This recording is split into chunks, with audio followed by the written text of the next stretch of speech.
Hello, good morning everyone. Today we are going to start the next part of this chapter, heterotrophic nutrition. Earlier section we have discussed the autotrophic nutrition, all that phenomena regarding that activities of autotrophic nutrition, that is photosynthesis also. Right now we are going to discuss the heterotrophic nutrition. Heterotrophic nutrition means hetero and trophic. Hetero means others, trophic means nourishment and nutrition. It means the nutrition in which organism nourished by others. Organism nourished by others. It means they get ready-made food. They obtain ready-made food. And ready-made food they obtain from plants. Why? Because plants are producer. Plants are producer and heterotroph that do not get the foods.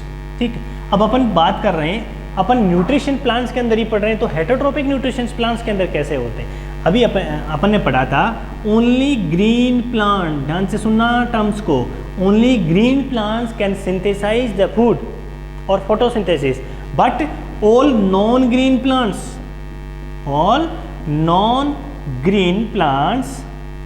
and animals are considered in heterotrophic nutrition. जितने भी जो non green plants हैं और जो animals हैं उसको अपन heterotrophic nutrition के अंदर इंक्लूड करते हैं. Why? Because they do not have the chlorophyll, they are not able to photosynthesis or to prepare the food. That's why they all are considered in the heterotrophic nutrition. इन सब को अपन heterotrophic nutrition में include करते हैं. अब heterotrophic nutrition plants के अंदर कौन कौन से होते हैं उसको अपन देखते हैं. देखिए, फर्स्ट अपन heterotrophic nutrition की बात करते हैं. Parasitic plant, first one parasitic plant. Parasitic plant में क्या होगा? यहाँ पे एक प्लांट होगा green plant. Green plant, green plant होगा तो ऑब्वियसली क्या करेगा? फूड सिंथेसिस करेगा. इधर आपका है non green plant. Your green plant that will prepare the food that is cold host, right? And the non green plant that do not prepare the food that is cold parasite. ध्यान से समझना, non green plant जो parasite है और जो green plant है उसको अपन क्या कहते हैं? होस्ट कहते हैं. नॉन ग्रीन प्लांट यानी पैरासाइट न्यूट्रिशंस कहाँ से लेगा? होस्ट से लेगा, ग्रीन प्लांट से लेगा. यानी ग्रीन प्लांट क्या करेगा? फूड बनाएगा, उसको वो ले लेगा. बात समझ में आ गई? इसका एग्जाम्पल अपन यदि लेते हैं तो बात करते हैं, इसको भी दो कैटेगरीज में अपन डिवाइड कर सकते हैं. कंप्लीट पैरासाइट जिसमें आपका कस्कूटा आता है, जिसको आप अमरबेल के नाम से जानते हैं, डोडर प्लांट के नाम से जानते हैं. कस्कूटा और अमरबेल that are complete parasite. Complete parasite का सिंपल सा मीनिंग ये है कि सब कुछ ये कहाँ से लेगा? होस्ट प्लांट से लेगा. अब इसके अंदर क्या होते हैं? इसका जो कस्कूटा का जो स्टेम है ना, स्टेम के अंदर स्पेशल मॉडिफिकेशंस होते हैं और वो इस होस्ट प्लांट के अंदर जो स्टेम है ना उसके अंदर क्या करेगा? उसको पेनिट्रेट करेगा और अंदर घुस जाएगा और वहाँ से क्या करेगा? वो न्यूट्रिशंस अब्जॉर्ब करेगा. This is the example of complete parasite. लेकिन एक एग्जाम्पल अपने सामने और आता है, that is incomplete parasite. Incomplete parasite आपको मिस्टर लेटॉय के अंदर देखने को मिलता है. मिस्टर लेटॉय ये एक नॉन ग्रीन प्लांट या पैरासिटिक प्लांट है जो फूड तो प्रिपेयर कर लेता है but for water and mineral. Water और मिनरल्स है ना वो कहाँ से लेता है? ये होस्ट प्लांट से लेता है. ध्यान से समझना, ये थोड़ा सा स्पेशल मॉडिफिकेशन है. Plant that is mistletoe, it can prepare the food but they are dependent on the host plant for water and minerals. वो वाटर और मिनरल्स के लिए क्या रहते हैं? होस्ट प्लांट के ऊपर डिपेंड रहते हैं. तो ये हो गया आपका पैरासिटिक प्लांट, जिसमें एक लार्ज जो होता है यानी जो ग्रीन प्लांट होता है वो आपका होस्ट प्लांट होता है, नॉन ग्रीन प्लांट होता है वो आपका पैरासाइट होता है. अब इसमें एक इंपॉर्टेंट चीज़ और निकल के सामने आती है कि इसमें यहाँ पे दो स्पीसीज हैं, उसमें एक ही स्पीसीज को बेनिफिट हो रहा है और वो स्पीसीज कौन सी है आपकी? Parasite. It means only parasite get benefited from the host. Host do not have any type of benefit, host को इसमें किसी भी टाइप का बेनिफिट नहीं होता है। क्लियर, ये आपका हुआ पैरासिटिक प्लांट। अब अपन सेकंड बात करते हैं सिम्बायोटिक प्लांट की। सिम्बायोटिक प्लांट ध्यान से देखिए, सिम्बायोटिक प्लांट्स। सिम्बायोटिक प्लांट्स में क्या होते हैं, दो स्पीसीज होते हैं, species A, species B. A is dependent on B and B is dependent on A. It means we can say both the species A and B are interdependent on each other. दोनों एक दूसरे के ऊपर depend है ना। उस type का relationship जो होता है उसको अपन सिम्बायोटिक, सिम्बायोसिस कहते हैं। That is called symbiosis and the plant is called symbiotic plants. Clear? अब अपन एक एग्जाम्पल लेकर के देखते हैं। Example is algae and fungi. दो स्पीसीज अपने सामने हैं, एल्गी और फंगाई। जब ये म्यूचुअली रिलेशनशिप में रहते हैं, that relationship is cold lichen. उस रिलेशनशिप को अपन लाइकेन के नाम से जानते हैं। यानी एल्गी और फंगाई का म्यूचुअल जो एसोसिएशन होता है उसको अपन क्या कहते हैं, लाइकेन कहते हैं। Lichen means algae and fungi. अब एल्गी और फंगाई आपस में कैसे डिपेंडेंट होते हैं, देखिए algae have the chlorophyll, it means it will photosynthesis, या फोटोसिंथेसिस करेगी तो क्या बनाएगी, फूड बनाएगी, राइट। फंगाई जो है वो नॉन ग्रीन के अंदर आता है, यानी उसके अंदर क्लोरोफिल नहीं होते हैं, हेटेरोट्रोपिक मोड ऑफ न्यूट्रिशन होता है, सो ये फूड नहीं बनाएगी लेकिन वाटर एंड मिनरल्स का अब्जॉर्प्शन करेगी। अब क्या करेगा, algae provide food to the fungi. Algae fungi को क्या प्रोवाइड करवाएगी, फूड प्रोवाइड करवाएगी। और फंगाई जो वाटर और मिनरल्स बना रही है वो किसको प्रोवाइड करवाएगी, एल्गी को प्रोवाइड करवाएगी। It means algae dependent on fungi, algae dependent on fungi for water and minerals and fungi dependent on algae for the food. It means algae and fungi both are benefited. पीछे वाले में अपने parasitic में देखा था only एक ही species को benefit हो रहा था, but in this type of relationship, symbiotic relationship, both species are benefited to each other. दोनों को एक दूसरे से क्या होता है, फायदा होता है। ये आपका एग्जाम्पल है लाइकेन का। क्लियर है। अब अपन सेकेंड एग्जाम्पल लेते हैं। Second example leguminous, leguminous plants root contain a nodule plus rhizobium bacteria। क्या होते हैं जनाब, देखिए आपका लेग्यूमिनस प्लांट है। लेग्यूमिनस प्लांट्स कौन से होते हैं, आपकी जितने भी जो पल्सेज होती है ना, जो दालें होती हैं जिसको आप कहते हैं, उनकी रूट के अंदर क्या होते हैं, एक नोड्यूल्स जैसी स्ट्रक्चर्स होती हैं। यहाँ पे ये नोड्यूल्स दिख रहे हैं आप, नोड्यूल्स, नोड जैसी स्ट्रक्चर्स होती हैं, that is called root nodules, जिसको अपन क्या कहते हैं, रूट नोड्यूल के नाम से जानते हैं। और ये लेग्यूमिनस प्लांट्स होते हैं, जो आपकी पल्सेज होती है, जो दालें होती हैं, वो सारी पल्सेज लेग्यूमिनस प्लांट के अंदर आती है, एक फैमिली होती है लेग्यूमिनस की। अब इसके अंदर क्या होता है, इसकी रूट नोड्यूल के पास यहाँ पे कुछ बैक्टीरिया प्रेजेंट होते हैं, bacteria, and the name of the bacteria that is cold rhizobium. Name of bacteria, rhizobium. So what will happen? You know, atmospheric nitrogen is present in the N2. Atmosphere में जो nitrogen gas available होती है वो किस form में होती है, N2 के फॉर्म में अवेलेबल होती है। अब ये नाइट्रोजन गैस जो N2 के फॉर्म में है वो डायरेक्टली प्लांट्स की रूट उसको एज इट इज अब्जॉर्ब नहीं कर सकती। तो फिर क्या होता है, ये जो राइजोबियम बैक्टीरिया होता है ये इस नाइट्रोजन गैस को नाइट्रेट के फॉर्म में कन्वर्ट कर देती है, नाइट्रेट। और ये जो नाइट्रेट की फॉर्म है वो सोल्यूबल फॉर्म होती है, इजीली अब्जॉर्बेबल फॉर्म होती है, और ये प्लांट्स की रूट क्या कर लेती है, इनको अब्जॉर्ब कर लेती है और प्लांट प्रोटीन में कन्वर्ट कर देती है। क्या बना लेती है इससे, प्लांट प्रोटीन बना लेती है, राइट। और ये चीज़ हो गई। अब राइजोबियम बैक्टीरिया ने इसकी हेल्प की। राइजोबियम बैक्टीरिया ने क्या किया कि रूट नोड्यूल्स के अंदर नाइट्रोजन को ऐड कर दिया। तो ये तो बेनिफिट किसका हुआ, बैक्टीरिया का, प्लांट को बेनिफिट हुआ। प्लांट बैक्टीरिया को क्या करेगा,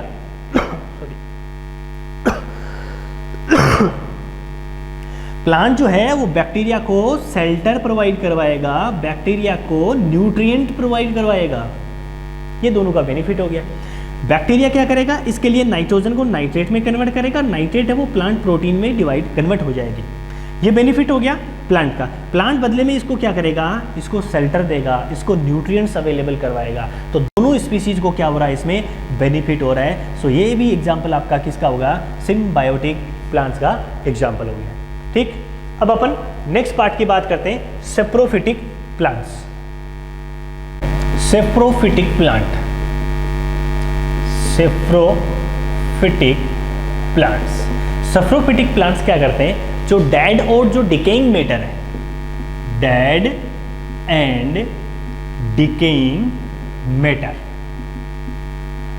जो डेड और डिकेइंग मैटर है उसके ऊपर क्या करते हैं, वो ग्रो करते हैं। डेड और डिकेइंग मैटर के ऊपर क्या करते हैं, वो ग्रो करते हैं। अब इसमें एग्जांपल की यदि अपन बात करें तो इसके अंदर आपकी फंगाई आती है ना, जिसमें आपकी मोल्ड है, मशरूम देखा होगा आपने। मशरूम जो है वो, जो कोई भी प्लांट है उसका पार्ट यदि डैमेज हो गया, उसका जब डिकम्पोजिशन हो रहा है तो वहाँ से वो क्या करते हैं, न्यूट्रिएंट्स लेते हैं और उसके ऊपर वो क्या करने लग जाते हैं, ग्रो करने लग जाते हैं। उसमें मशरूम तो आपने बेसिकली देखा होगा, देखा ना सबने, अम्ब्रेला से ये स्ट्रक्चर्स होती है। ठीक है, तो ये मशरूम होता है। मोल्ड भी ऐसा ही होता है, मोल्ड भी वही ग्रो करते हैं। मोल्ड किस में आते हैं आपके, ये फंगाई के अंदर आते हैं। ठीक है, तो ये क्या करते हैं, डेड और जो डिकेइंग मैटर है उसके ऊपर कुछ डाइजेस्टिव जूसेस, एंजाइम सीक्रेट करते हैं और फिर उसको वहीं पे डाइजेस्ट कर लेते हैं, सिंपल फॉर्म के अंदर उसको कन्वर्ट कर लेते हैं और इजीली वहाँ से न्यूट्रिएंट्स को सक कर लेते हैं, अब्जॉर्ब कर लेते हैं। तो इस टाइप का जो न्यूट्रिशंस है वो सेप्रोफिटिक प्लांट्स के अंदर देखने को मिलता है। इसमें आपके फंगाई वगैरह देखने को आते हैं। नेक्स्ट अपन बात करते हैं insectivorous, most important, most interesting insectivorous plant. देखिए, insectivorous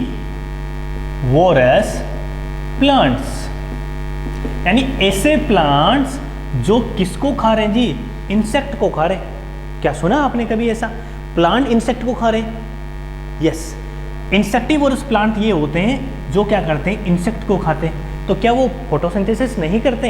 yes, they can prepare the food, they can prepare the food. वो फूड तो बना सकते हैं, यानी फोटोसिंथेसिस कर सकते हैं, ग्रीन प्लांट्स होते हैं, लेकिन फिर इंसेक्ट को क्यों खाते हैं? क्योंकि जिस सोइल के अंदर ये रहते हैं ना, वो सोइल क्या होती है, नाइट्रोजन डेफिशिएंट होती है जी। The soil in which they remain और present, that soil is nitrogen deficient, उसमें नाइट्रोजन की कमी होती है। So to complete that nitrogen requirement they eat the insect. वो नाइट्रोजन की इस कमी को, डेफिशिएंसी को कंप्लीट करने के लिए इंसेक्ट को क्या करते हैं, खाते हैं। इसी वजह से इनको अपन इंसेक्टिवोरस प्लांट के नाम से जानते हैं। इसमें फर्स्ट एग्जांपल अपन लेते हैं पिचर प्लांट, पिचर प्लांट। अब पिचर प्लांट नॉर्मली क्या होता है, इसके अंदर आपने एक लीफ की स्ट्रक्चर देखी होगी, ये लीफ की स्ट्रक्चर्स होती है। ठीक है, इसकी ये जो सरफेस वाला पोर्शन होता है इसको अपन लेमिना कहते हैं और ये इसकी टिप वाला पोर्शन होता है। अब पिचर प्लांट के अंदर क्या होता है, एक मॉडिफिकेशंस हो जाती हैं और जो प्लांट की जो लीफ है ना, वो मॉडिफाइड होकर के किस में कन्वर्ट हो जाती है, पिचर जैसी स्ट्रक्चर बन जाती है। पिचर समझते हैं आप, मटका जो होता है ना, उसकी जैसी स्ट्रक्चर बन जाती है। तो ये जो ना,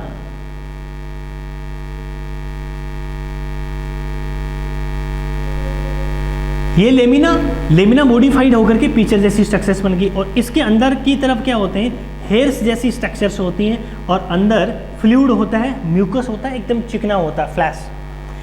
आपका ये जो टिप वाला पोर्शन है ये एक लीड का फॉर्म कर लेता है। लीड मत समझ आप, दखन जैसी स्ट्रक्चर्स बन जाती है। यानी आपका ये तो हो गया लीफ लेमिना वाला पोर्शन हो गया, ये जो लीड है वो आपका टिप वाला पोर्शन था जो मॉडिफाइड होकर के एक दखन जैसी स्ट्रक्चर्स बना लेता है। अब नॉर्मली क्या होता है, कोई भी इंसेक्ट यदि यहाँ आकर के बैठता है, यहाँ आकर के बैठने के बाद इसके अंदर क्या होता है, जो फ्लूइड होता है उसमें वो चिपक जाता है। जैसे वो निकलने की कोशिश करता है, अंदर हेयर लाइक स्ट्रक्चर्स होती हैं, और जो हेयर लाइक स्ट्रक्चर्स हैं वो डाउनवर्ड्स होती हैं, ऊपर की तरफ नहीं होती, नीचे की होती है। तो जितना निकलने की कोशिश करता है उतना ही वो नीचे चला जाता है। और दूसरी सेम टाइम क्या होता है, जैसे ये यहाँ पे एंटर करता है, ये जो लीड है ना, ये इसको क्या कर देता है, कवर कर देता है, ढक्कन बंद हो जाता है। मटका है, जैसे इंसेक्ट आया इसने बंद कर दिया। अंदर क्या होते हैं, डाइजेस्टिव एंजाइम्स होते हैं, डाइजेस्टिव एंजाइम्स। ये डाइजेस्टिव एंजाइम क्या करेंगे, उस इंसेक्ट को डाइजेस्ट करेंगे और अपनी जो नाइट्रोजन की जो डेफिशिएंसी है या जो प्रोटीन बनाने की जो कैपेसिटी है उसको कंप्लीट कर लेते हैं। That's why it is called pitcher plant. इसको पिचर प्लांट क्यों कहते हैं? क्योंकि इसकी लीव्स मॉडिफाइड होकर के पिचर जैसी स्ट्रक्चर बना लेती है, मटके जैसी स्ट्रक्चर बना लेती है। That's why it is called pitcher plant. बात समझ में आ गई कि पिचर प्लांट कैसे इंसेक्ट को ईट करता है। दूसरा एग्जाम्पल अपन लेते हैं Venus fly trap. Venus fly trap,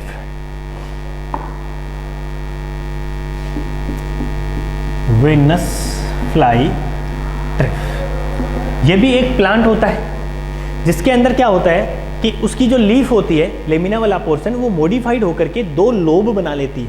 क्या बना लेती है? दो लोब बना लेती है ऐसे, ठीक है। और इसके अंदर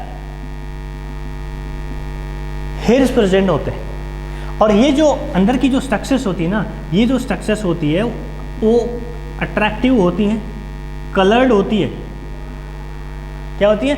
अट्रैक्टिव होती हैं। किसकी वजह से होती है? क्योंकि कलर्ड वाला पोर्शन होता है, रेड कलर के उसमें प्रेजेंट होते हैं हेयर्स वगैरह।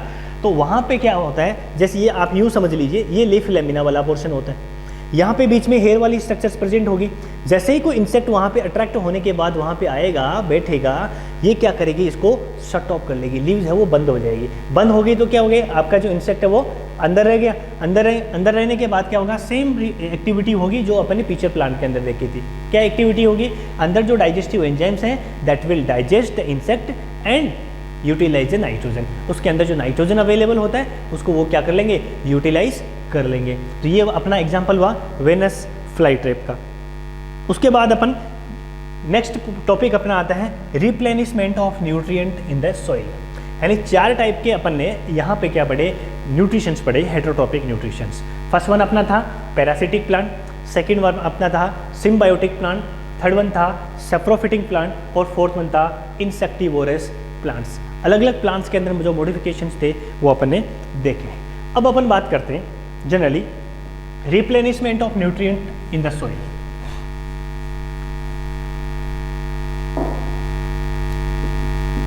replenishment of nutrient in soil, यानी सोइल के अंदर जो न्यूट्रिएंट्स हैं उसको वापस रिप्लेनिशमेंट कैसे करेंगे? रिप्लेनिशमेंट का मीनिंग है, मान लीजिए ये आपकी सोइल है, इसके अंदर ये प्लांट्स कंटिन्यूसली अपन क्या करवा रहे हैं? ग्रो करवा रहे हैं।